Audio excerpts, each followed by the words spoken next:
Luke is a liar and a bully, and I'm sure people can see that now. So I mean, in terms of, I'm not going to lie, I did feel like I understood why Terence felt the way he felt, because and that's fine. But I wish he would have told me that. I'm not saying that he had to forgive me, but he told me he's forgiven me. Hello, welcome to the Esther Show. It's your girl Esther, the Nigerian queen, as usual. And guys, guess who I'm with today? I'm with Porscha from Married at First Sight. Woo! I want to let her actually introduce herself. I want you to introduce yourself. Hi guys, I'm Porscha from Married at First Sight. What else? There's no more. Obviously, you know the iconic lines. You're boring, and what have I done to warrant such disdain? So you guys know me. I love watched it. the show, so yeah, I love it. I actually watched the show because of you. Oh, So there was a lot of clips trending, wasn't it? Just a little bit. Like, yeah, and I was like, I just thought, nah, this woman is funny because you had such a strong personality. Yeah, and I feel like it's needed. This is the thing, like, even going into Married at First Sight, I already know I have a polarizing personality. You either got to love me or hate me. That's been my life. So I knew that it was either going to go either way. And I knew that my actions, regardless of the edit, I knew that people are either going to, like, warm towards me or they're going to be like, no, I can't stand her. Yeah. So that's what happens. That's what you get. Yeah. So. Well, in terms of your character, I mean, I love it. But in terms of just the show, let's talk about the show. Okay. How did you get on the show? What do you mean? Like, Elaborate. did someone reach out to you? Oh, how did I get on the show? How did you get on the show? How did you get on, get on with the show? Okay, so I applied for the show originally in 2021. And that was during lockdown where I first discovered Married at First Sight Australia. So when I saw it, I was like, oh my God, I love this show. Like the dinner parties, the fact that you get a wedding, like it just seemed so cool. And I was like, this is definitely something I want to do. So I applied then and I actually got a call back quite quickly. Okay. And went through the whole casting process. And right at the end, they were like, we couldn't find you a match. So I was like, cool. Obviously not meant to be, moved on with my life, dated, whatever.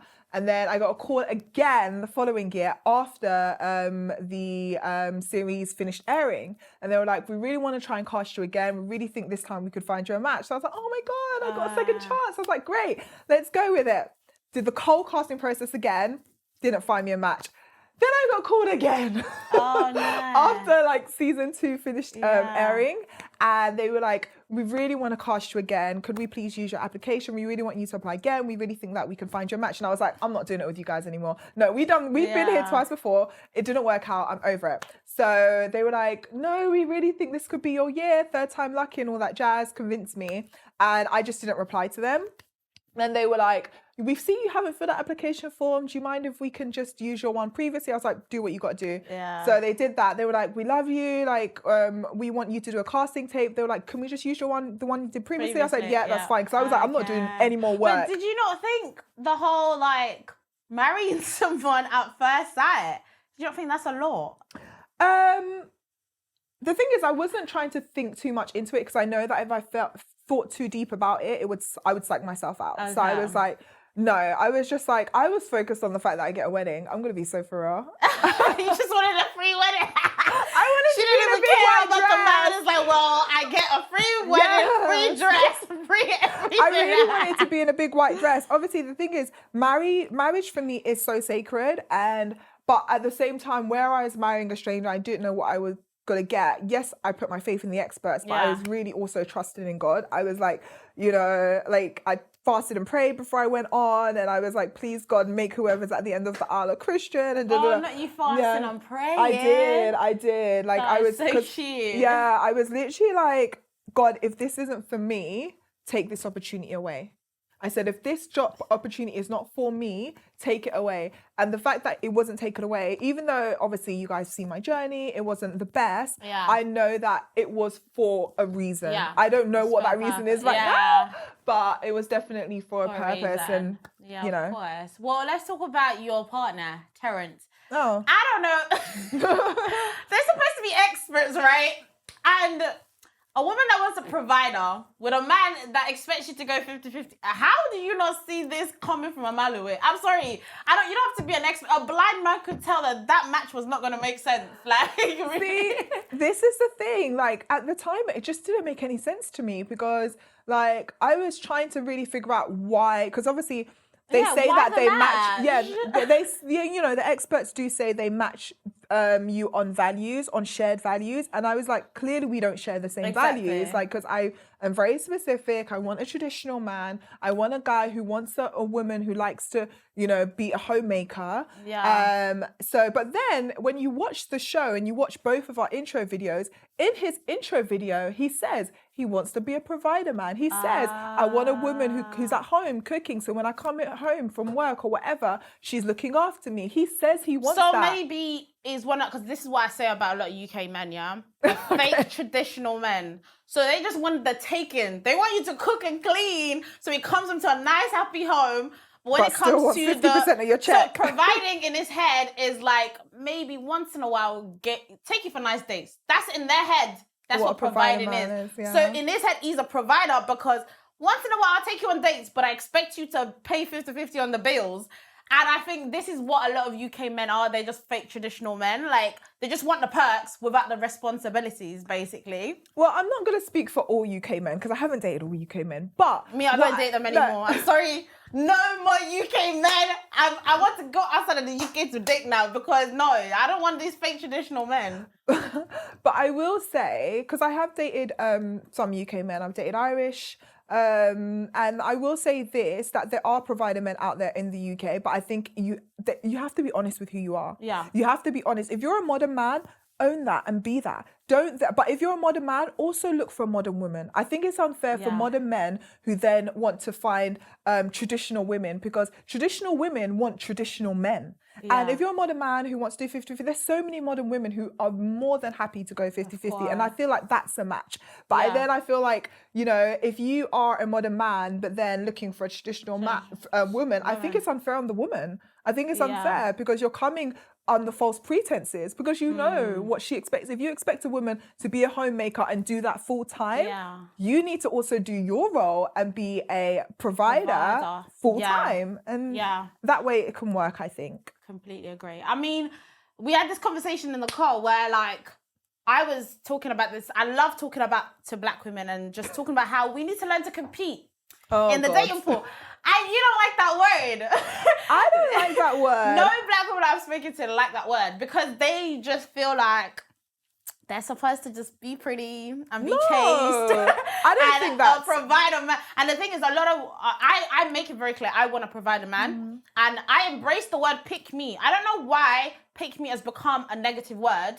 Why would you not want the man that you desire to pick you? I just don't get when it came... Like, what's happened now where women are like, I don't need a man. I need a man. I make it... Please, I need... My husband, I need you. And I feel like... Now it's kind of like, we don't want to compete for the men that we want. We want him to want us. How is he going to want you? Okay. That's it's a big question, first of all. When I say compete, there's no one in my lane, so there's no competition for me. Okay. And second of all, I've never been one of those women who I'm like, I don't need a man. I 100% need a man. I 100% want a man, but I want the right man.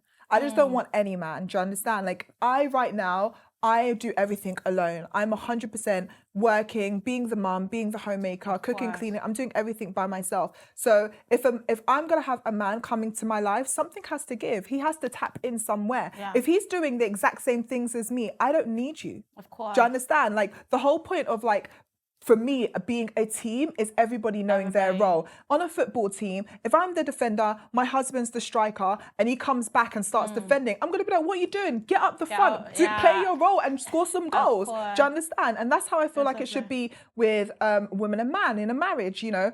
For me, homemaker, I think females are just naturally they're better at being the homemaker, just naturally. Like, women do candles and do cushions and make it homely. Do you understand? A man can build the home, the woman makes it a home, if you know what I mean. But how do you get this provider man? Because that's the thing. Oh, how do you find him? You don't want to compete. Okay. Because you think no woman is in your lane. So how do you get him? Because I personally think we're supposed to compete, because this provider man is 10%. Okay. Average men in the UK cannot afford to literally fend for a house. They can't afford you and the children and taking care of the whole house.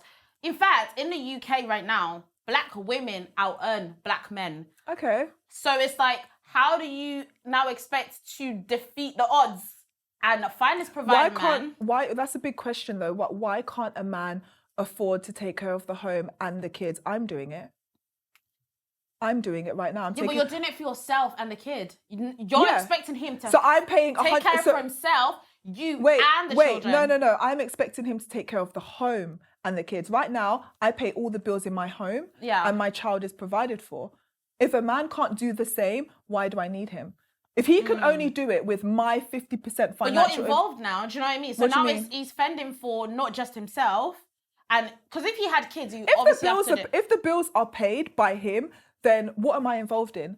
If the food is paid by him, like I pay my food bill, I pay my bills. That's what I'm saying. All my financial responsibility for the house is covered by me and for my child. So if he could do the same for himself, his financial home and his children, I'm just stepping in. An extra person, like you being the woman, there will be What, more food? I don't know, do you expect him to pay for your hair, your nails? No. Oh, okay. No. So no, yours is just home. If he wants to, that's great. Okay. If he's like, you know what, I don't want you to work, I want you to do this, that's great. No, I hear it. my whole thing is you Just need to... the home. Just do what you do. Let's be realistic. A provider man is not about financial ability, it's about a mindset. That's another thing It's about a mindset. There are dustbin men that literally are provider men. There are tradesmen, builders, construction workers who are provider men. Their wives don't pay bills at home. Their kids' food, clothed is sorted. Do you understand? Obviously, things like hair, nails, those are luxuries. Those are luxury, and that's when it turns into like, can he finance that? And those are things that you need to decide as a woman. If I want to be with this man who can't afford that, but I want to live under his means, then is that something I can do? If it's not, then go find a different man. Do you understand? And just going back to your question about how do you find provider men? You don't get provider men. Provider men find you. Provider men are hunters. If a man has consciously decided to be a provider man, like I'm going to look after women, he decides. You don't decide. He comes to look for you. But you also have to put yourself in the best position to be chosen. And you know how to do that? Is to be your most authentic self and to be in your feminine energy. And that's all the time. So that means you need to be an accountable woman. Oh, yeah. And when I say compete, a lot of women take it the wrong way and they think, oh, you're just being a pick-me and they're like, oh, saying all the things he wants to say. No, I'm saying if you work on yourself and be like, I know what I want and I'm listening to what a man that I want wants. So when a provider man says, I need a woman to be submissive scares me, but at least that's the man you want. So you're going to listen to what he's saying. But you know I need to be more submissive. I need to be more accountable. He says he doesn't like headaches. That means, okay, so when I get angry, I'm not saying, it's not like you bottle your emotions in, but it's like, okay, let me not stress him out too much. Like, yeah, I'll deal with emotions, but be more tactile in the way I deal with, like, problems rather than just throwing stuff at him. Do you know what I mean? So I think when I say compete, I'm saying working on yourself as a woman to be the most desirable woman, because men will always pick the easiest woman to deal with. They're not going to go out their way, especially a provider man that's got a lot to be dealing with his life. He is not going to now be jumping through hurdles because he wants to chase you. He will make the first move because they are hunters, you're right. And he will try to pursue you. But as soon as he sees that red flag, maybe you gave him too much headache, he's done. Because he knows he has a lot of women. There's a lot of women in that line that wants provider men. Do you get what I mean? So that's what I mean. Do you get what I mean? Okay. I've dated a few provider men. Okay. And when a man is a provider man or has that kind of mindset, they don't just provide for you financially, They also provide for you emotionally. They provide like a safe space for you, and they're usually quite emotionally mature as well. So they understand that women do run off of emotion. So they give you that safe space. Provider men in general, I don't think ever want anything too easy. Don't listen to what they're telling you. They do not want things too easy. They love a bit of the back and forth. Not they too easy, but not too hard. Not too hard. I'm not saying make it hard for them, but they love a bit of a challenge. Yeah. Like if they feel like they're just gonna get you just like that, they'll just move on to the next girl. They might take you, but they're not gonna keep you. Like, and nothing gained easily is worth having. Let's be so for real. This is why there's certain careers that they know, it's going to be hard to get into. Like when you work harder for something, you'll keep it longer because you value it more. Do you understand what I mean? So I don't believe the whole pick me thing, whether it's a negative or it's a positive. I'm not gonna sit here. I don't care. I'm not gonna sit here and diss any girl who wants to call herself. No, I don't get why it's an insult. It's not an insult. No, I don't believe it. I don't get it. If that's who you want to be, girl, do your thing. Yeah, no, girl, I have pride. I have pride in myself to say that I work on myself to make sure I can keep a man. That's a pride for me. Like, I don't want to go around saying I don't need a man or saying he just needs to find me. Like, no, it's my pride to say, you know what, I know what makes a man happy because I listen to him. Because like I want to cater to him. Like, to me, that's a pride in myself because it makes me feel like I was raised well. Do you get what I mean? And also, a man, when you see a man, like especially a provider man, when you see that, because I have dated a provider man, so that's how I know I want a provider man, because when I've dated the 50-50 man, hey, I'll be so masculine and I don't like that. I know provider men, they like to put you in your feminine energy. So when I've dated them, I know that that's what I want. Do you get what I mean? So this is kind of, we're rambling on a bit, but this is kind of how I know that this is what I want. But when you hear them say what they like in women, you hear them say the same things. It's always a woman that doesn't give me your necessary aggro, a woman that's a homemaker, she cooks, clean, takes care of my children. They don't like overly promiscuous women. They don't, do you know what I mean? It's the same things. So it's like, if you're not going to listen to them, how are you going to get them? Who's not listening to them though? Oh, a lot of women that they want that, but then they don't want to change their ways. Do you get what I mean? I think it's also it's got to do with compatibility. Okay. I don't even think it's just about like listening to men. I think if you have a partner, you both should be listening to each other. Agreed. And that the best way, if you're listening to each other, then you can figure out if you're even compatible. You know, for instance, like the guys that I've dated, they get to know me as much as I get to know them. And of course, like things like, I don't know, like things like giving me too much headache and all of that, that's a lot. But what I can say is that when I am, and I'm just going to talk about myself, not all women, when I am in the presence of a true provider man that is in his healthy masculinity, my God, I'm soft like a little girl. Yeah. Like I'm literally just like, whatever you want. I'm literally like, I'll cook for you. Like, I'm like, what are you doing? Do you want to come over? Like, I'm literally like that because I feel safe. Yeah. The moment I feel wouldn't you? Exactly. The moment you feel safe. You want to cook, food is there. Like he's provided the food. Everything is done for you. I don't have to worry. Do you understand?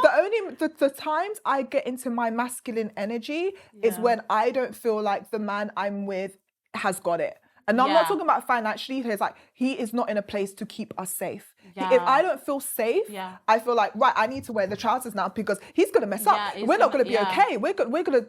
It's gonna be dangerous. Do you understand? Like, but when I'm in with a man who's like, you go out with him, you know that, like, you know, he's confident and you know that like no guy can like talk to you, no girl can like, he's protective over you. You know how if you've left your wallet at home, you're not thinking, oh my God, like, you know, he's like, babe, I got this. Like when you're with a man like that who just makes you feel safe, you soften. Like you can literally be like, you don't even have to think. Your brain is at home.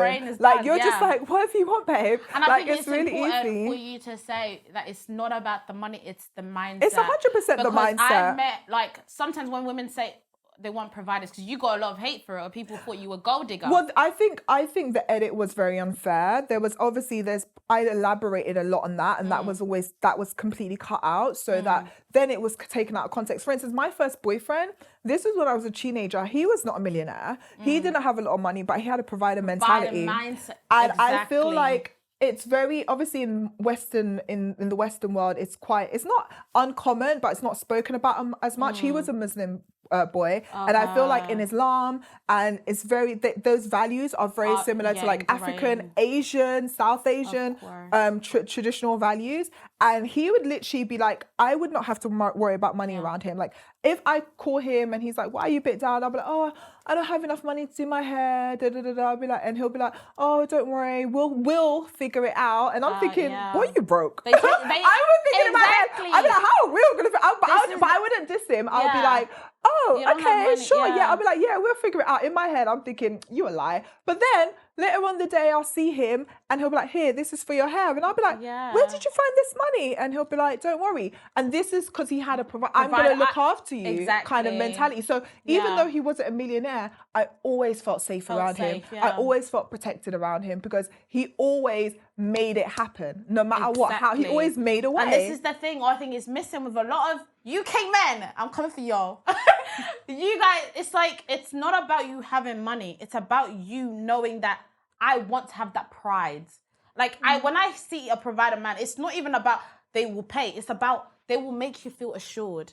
I understand, babe. This is stressing you out. I got you. Don't. It's like women just love to hear, I got you. They want to feel safe. Exactly. I think every woman wants to feel safe. Exactly. I think right now in society with feminism and equality, and it's great, and I think it's good, but I feel like it's left a lot of women exposed. Yeah. And I feel like when you feel exposed, you're constantly in survival mode. You're constantly like, fight or flight kind of thing. And I feel like once you're with a man who makes you feel like, baby, you don't need to fight or flight. I will fight or flight for you. Yeah. Like you can take yourself out of survival mode and then go into like nurturing mode. Yeah. And that's what I think most provider men or every man wants. Yeah. He wants to be the woman that nurtures him. Yeah. Because women are better at it. We're just better nurturers. Do you know what I mean? I completely stand the whole idea of the reason why I don't believe in 50-50 is because it's never 50-50. It's never 50-50. Because a woman that's paying the bills in the house, and I'm not saying a woman shouldn't chip in, like, because me, I would feel bad anyways. If my man is like covering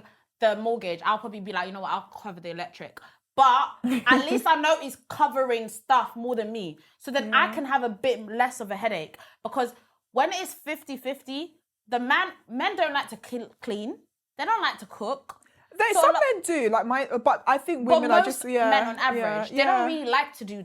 Yeah, it's just something that they're not naturally very good at as well. Sure. So naturally, they want to come home to a nice cooked meal. They want to. Most men want that. Yeah. And it's like when you're doing 50-50, a woman will end up doing 80 because she's now bringing half of the bill. She's taking care of the kids. She's making sure the man's okay. His washing is done. Do you know what I mean? Taking the kids out. Like her whole life she can't even have time to breathe. Do you know? Because she's trying to do the 50 end of the financial aspect. She's trying to do 100% of the homework.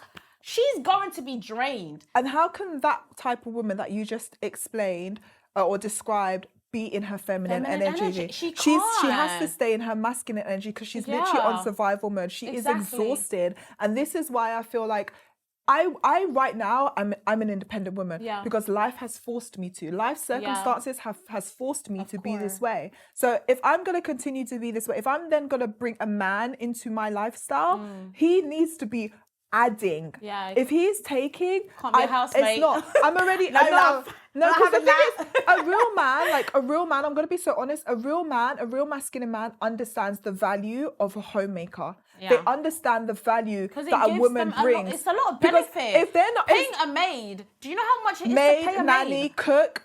You get it cleaner, all in one. It's like there's so much, and you get it for free. A woman that just takes care of them, and they don't have to do it. Yeah. And the thing is, with men, especially if you are very successful in your career, you are or the boss, or just very high ranking in your workplace, you are going to be stressed out in the office. You're going to be stressed out. But imagine you're so stressed during the day. As soon as you come home, you can literally switch your brain off. Yeah. You don't have to do anything. Everything is catered for you. This is a real man will understand that value. Yeah. They will understand that. But imagine a woman who has to do the same as you, especially if she's successful in her career. Yeah. She has to make all those decisions and go into boss mode at work and then come home and still be in boss mode because she has to make sure the kids have done their homework. Yeah. She has to make sure that they've got their school uniform clean tomorrow. She has to make sure that lunches are ready. She has to then do on the weekend football, any extracurricular activities. It's not fair on the woman. But what about, okay, I've just thought about something. What if you were the breadwinner? So you had a lot of money, you're very ambitious, and you actually have a man that would be a house husband. Would you be okay with that? This is but the thing he makes sure he takes care of the kids, and he's very good at it. He's a very good cook. And you know what I mean? He does all the stuff that you would have probably have to do as a homemaker. I really think that's a great dynamic if somebody chooses that. I'm just not masculine enough for that. I'll be so honestly, like any woman who's doing life, babe. I am. I'm just not like, regardless of like, I'm gonna be like going back to MAFS, regardless of how I was portrayed on MAFS. Like I am not in my masculine energy. Like I am I'm more comfortable. And there was a conversation that we had where it was like the boy and girls, we went out for drinks with like, I think me, Terence, Peggy, George, Jay and Luke, and we were talking about this exact subject. And we was talking about like, you know, dynamics, and Luke was saying, you know, I wouldn't mind being a stay-at-home dad if Jay just wanted to work. And I'd be like, but would you be at your happiest? Let's be real now. Like, where are you happiest? In the office or at home? Let's be so for real. And he was like, after a few dodging the questions, he was like, no, I would be better. Feel better in the office. And I said, well, that's the difference between me and you, because I would feel more comfortable at home. Do you understand? As a woman, but I did say, but there are some women who don't want to be homemakers. There are some women who don't want to have kids. There are some women who want to be the career babe. And I don't think there's anything wrong with that. I just always believe that feminism was giving the women the right to choose, not saying that all women must be this way. I thought that was the point of feminism, is options, giving women options, because before they could only be homemakers. Whereas now they can decide, I want to be a career babe or I want to be a stay-at-home mom. And I don't think either should be looked down upon. I think either should be praised. Yeah, of course. Yeah, no, you're definitely right. I don't know. Yeah, I think feminism definitely did more damage to women than good. I'm not gonna lie, because I don't mind if I was like the breadwinner, which I am a very ambitious woman, so I know it's possible for me. And I don't want to stress myself. I do want soft life, but if I was in that situation, I don't think I would mind like being the provider, because I think I understand it. Because the good thing about the Western world is that women can earn a lot. You know? So I think that that's something to be embraced as well. So if I was in that position and my man, you know what, I don't have to deal with cooking and cleaning when I get home, and he's done it, like I have to appreciate him and be like, for sure. Oh, babe, you know what, I'll take you out, you know? It might be weird dynamic, but I think it's... I mean, if he's already doing that, you might as well give him the princess treatment. You should definitely take him out. You should definitely... treat him. The thing is, you're right. Like I wouldn't feel my happiest, but if I was in that situation, I would do what I have to do. So I think the thing is, I feel like in life, people should decide what they want for themselves and be happy on it. I don't think it's fair for people to look down on other people's life choices. I feel like looking down on somebody who wants to provide a man is the same as looking down on somebody who, you know, has certain sexual kinks or has, do you know what I mean? It's the same, because it's like, those are their life choices. Whether or not you agree with it or not, like we shouldn't be looking down on other people. I feel like everyone has, that's the point of free will, right? Having the right to decide. And I feel like it's the same thing with that. If you want to be a provider man, exactly. If you want to provide a woman, if you want to be a provider woman, then girl, do your thing. But I think especially... the reason I think you got a lot of hate is because of the angle that you went into it. Because I've noticed in the UK or in the Western world, you can't really just say what you want. You have to show what you offer. So now I've realized men, it's not like they don't want to be providers. They just don't want to hear, I want you to do this, this, and this. What they want to hear is, I'm going to cater to you. So they want to hear that from that angle of, what am I benefiting? This is why you have this whole, what do you bring to the table conversation? Because men want to hear, okay, what are you offering me? So I think if you went from an angle of, I want to listen to you. I want to cater to my man. I want to make my man feel like a king. I want him to feel like the best in his friend group. Are you talking about me specifically or in general? No, well, obviously you got a lot of hate. Well, you need to remember. You want to provide a man. Well, you need to remember something about that as well. I've never told a man, I need you to do this, this, this, that. Yeah. The reason why that was even a conversation is because I was asked what my preferences are, like every other cast member. That was my intro video. They asked you, what kind of man do you want? What is your dream man? So that is what I was saying. I wasn't saying, I need a man to do this, this. I would never offer that information to anyone. Okay. Like, I don't even if I'm going on a date. So that's kind of, it's because they basically asked me. It was a question that was asked of me. And in the UK, people really sidestep those kind of things because it upsets people. I would never have that conversation with a man. A bit inadequate when you say, I want to provide a man, because then they feel I don't think anyone should have that conversation. I don't think you should go to a man and be like, I've never ever said to a man, I want a provider man. Okay. This is not a conversation you have with people. You go out on a date, you speak with people, you get to know what kind of person they are. You will figure out very quickly if you and him are compatible or not. If like I said, it's very true. If I go out on a date and a guy asks me to pay 50-50, I will probably pay the bill, and that is the last time he will see me, because I've already he's already showed me. No, he's already showed me he's not a provider man. Okay. He's already shown me, and that's not a negative on him. It's just that we're not compatible. Like maybe it's a bit extreme for me to block him, but I would probably I'd probably send him a text and be like, I've had a really good time, but I just don't feel like the connection's there. And I would move on to somebody else, and I'll wait and I'll date until I find the man who I believe is compatible with me. And hopefully he agrees and he feels he's compatible with me. But I 100% agree with you. I don't think women should be going around and listing what they want. I think, first of all, it's vulgar. Yeah, exactly. So if a man says, I need a woman to cook and clean, it's vulgar. I think it makes women feel like, whoa, you don't want to get to know me. So I kind of do get, like, when women say things like that, I think you have to soften. Do women do that though? Yeah. I mean, on a date or when they're dating people, I've never really heard of a woman doing that. I mean, it's a lot in the TL right now where women are just saying what they want. What's TL? Or what does it stand for? TL stands for timeline. Oh my God. Yeah. So where women are just saying that they want providers, and I think what it's doing right now is really kind of, it's creating this attacking mode against men, because men are now in defensive mode. When actually a lot of men will probably want to be providers. They just need to be put in that position. So if they kind of see that, you know what, I want to be soft for you, babe.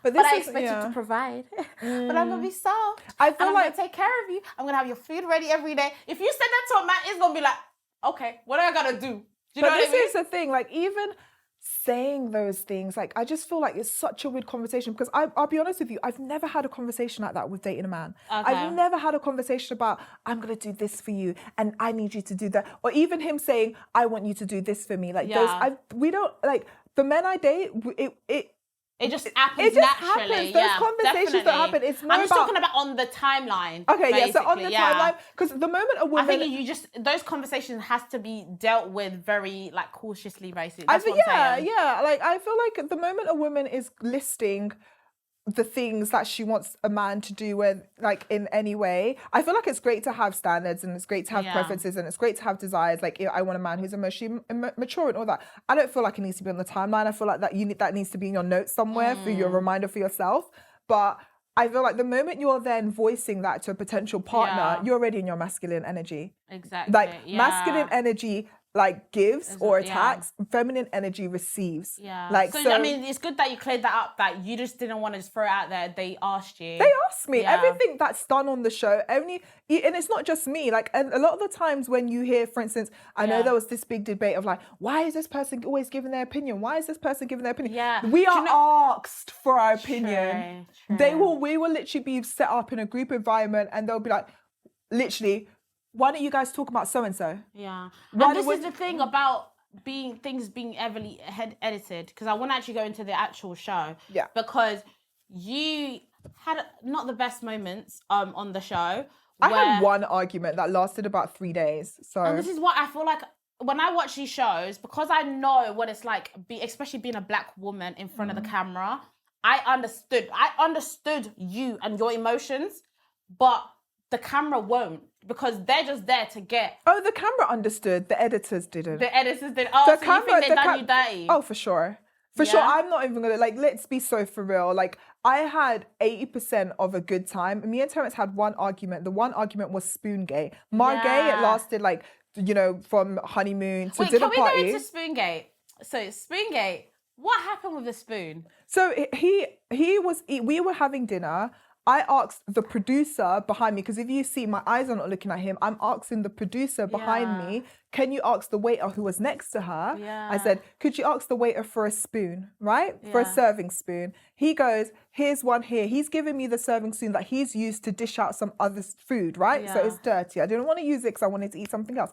I already saw it before I asked for the spoon. So obviously he said, we've already had a difficult conversation. He can see I'm annoyed. He's offering me the spoon, and I've gone to him, it's okay.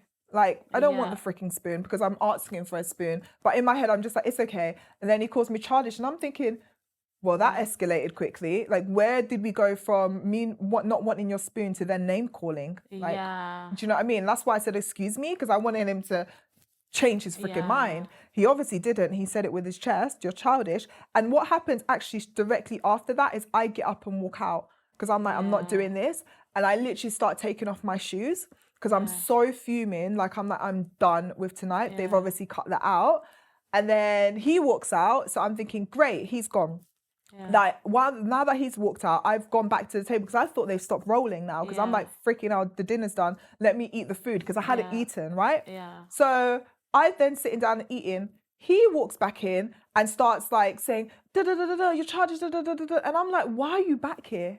Like, why have you come back here to prolong the argument? What we audience saw, which didn't look good on you, because it looked like you had the discussion about the spoon, and then you just went into the dinner table and you basically changed the story. So that's what it looks like, because you then told everyone that you called me childish. He did throw the spoon down on the table, but obviously that's been edited out. He literally was like, because he had the spoon in his hand, so it's like he had this, and I was just like, he was like, do you want the spoon? And I was like, it's okay. And he was like, you're childish.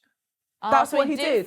He threw the spoon on the table. Thought you were lying. No, he threw the spoon. And if you go back and watch the clip, you can't see anything past here. Okay. You can't see anything past here. So you don't, like, it's just showing him up here. So you don't even see his arms. Do you understand? Which very much annoyed me, because he did throw the spoon down. I never said he threw it at me. I said he threw it down. Like, and you know, the dynamics that I didn't get as well was, I think it was a bit unfair the way they just made it look like you were the problem, because I felt like Terrence also didn't manage your emotions. Terrence when you were upset with things, he would just wipe it under like the table. He was extremely dismissive, and that's what I found very frustrating, because I'm like, I'm trying to talk to you, I'm trying to explain to you that I'm hurt, and even down to like the argument in the apartment when we moved in, it didn't just start with us screaming at each other. We were sat like this next to this, and I explained to him, you know, the conversation we had the other day was very upsetting for me. You know, I really did, like, you really hurt me when you called me childish, and I'm really trying to understand, like,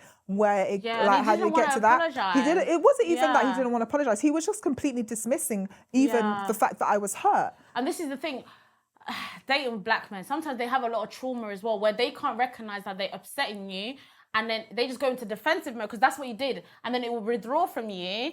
And I don't think they showed that he was triggering you.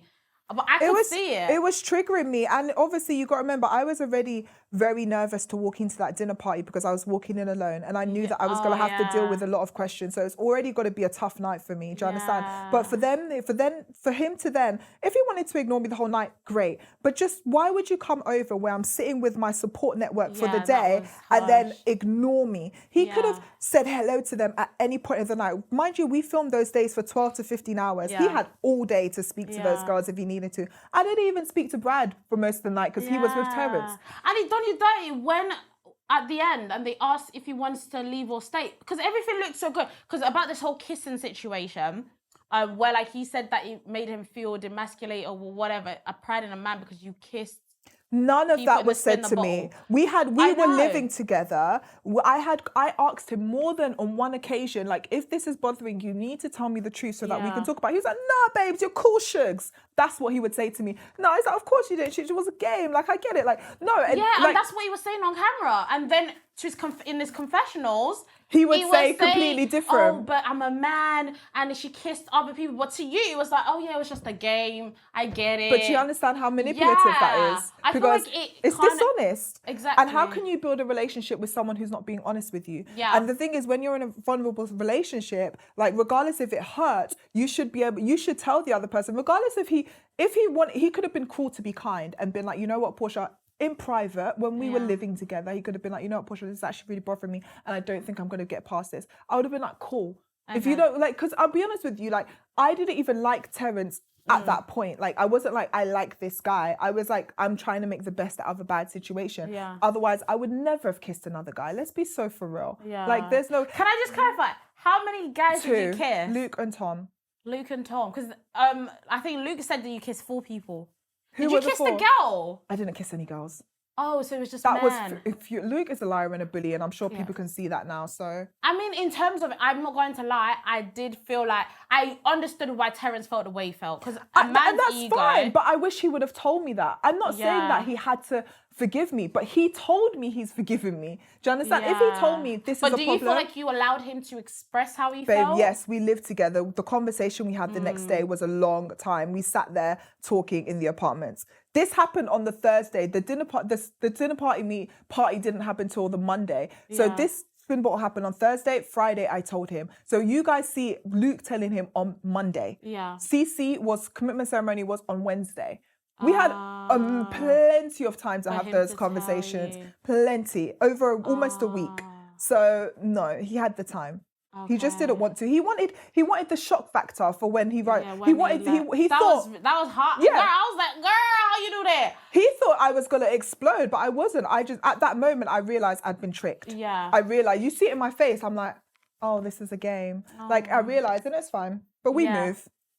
I wish we had more time. But I just want to just finish it off. I'll just do some quick questions. Okay, go. Right, wrap things up. Relationship hot questions. Go ahead.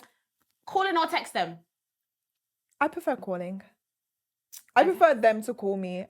Yeah. Okay. You switch it around. Like, you call me.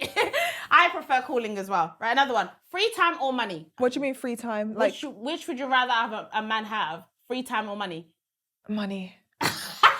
I mean, you don't want him to have time to spend with you. If he's got too much free time, that means he's not working hard enough. Okay. I would say I want him to. Quality time is actually my love language, so I would prefer him to spend time with me. But if all he has is free time and no money, no. No. Yeah. I think you're right. I don't want him to have too much. Yeah, I'll say money too, but I do like quality time as well. I love quality time. Yeah. I'll prefer both, but yeah. But I'm busy too as well because I'm a mum, so I don't have all the free time in the world. So do you understand? I would want him to have something to be busy with. Of course. Blind date or date again with an ex? Blind date. Your ex is gonna be so bad.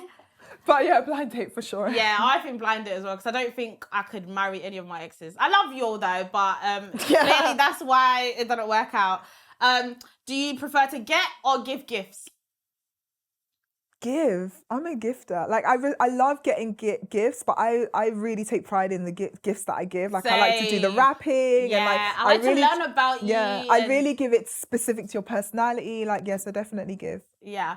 Piercing or tattoos in a man? Neither? No. I would say tattoos because I kind of like tattoos. And then we'll end it with the last one. Would you rather be married at 20 or married at 50? Married at 20. So, I want to be a 50-year-old flipping woman looking for a man at 50. God forbid. A 50-year-old bride. 20 for sure. God forbid. No, I really wish we had more time. This was so fun, though. Thank you for coming down. Guys, I hope you enjoyed it. If you have more questions for Porscha, I know you probably do. Especially after this episode, you're going to have even more questions. Guys, drop it in the comments. I want to know your feedback. Guys, please come back and watch me again. Please engage. And I hope you enjoyed the show. I'll see you in the next episode. Bye.